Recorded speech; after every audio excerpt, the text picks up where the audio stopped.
The Integrity Commissioner's report that cleared Premier Ford of breaking any laws and the attempted hiring of his friend Ron Taverner as the next OPP commissioner was negligibly bad. So says Democracy Watch, a group that advocates for government accountability. The Integrity Commissioner's report detailed how Premier Ford at first offered Taverner the top job at the Ontario Cannabis Store, with a taxpayer salary of $270,000 a year.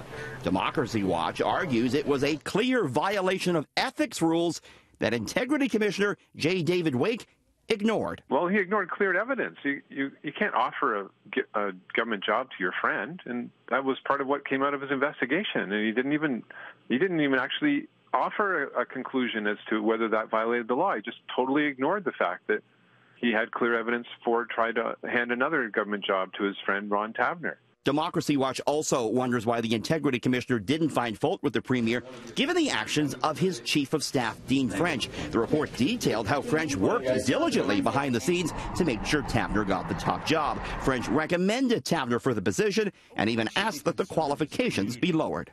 The Premier tried to hand a government job to his friend Taverner. His Deputy Minister, Steve Orsini, knew that Ford wanted to give him a job. Ford's Chief of Staff, Dean French, intervening in that process right up until the last stage. And if those actions violate the rules, then the Premier is in violation of those rules as well. At an event in Ottawa today, Ford was asked whether or not he should take responsibility for the actions of his top staffers like Dean French. Do you believe that you are ultimately responsible for the actions of your staff and your Chief of Staff? What actions? I have one of the greatest Chief of Staffs anyone could ever ask for. My friend, first of all, the Commissioner cleared us 100%, and I know the media wants to keep bringing this up, but we're moving forward with the new Commissioner.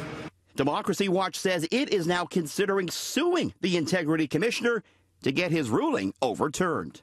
Yeah, Democracy Watch is consulting with lawyers about filing a court challenge of Commissioner Wake's ruling because it was negligently bad and ignored the evidence and the law.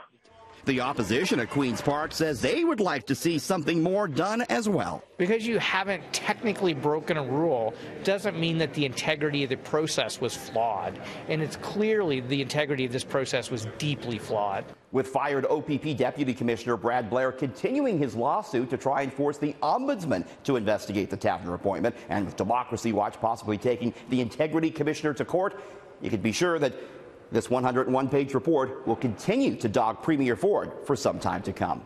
Inside the legislature, Richard Southern, City News.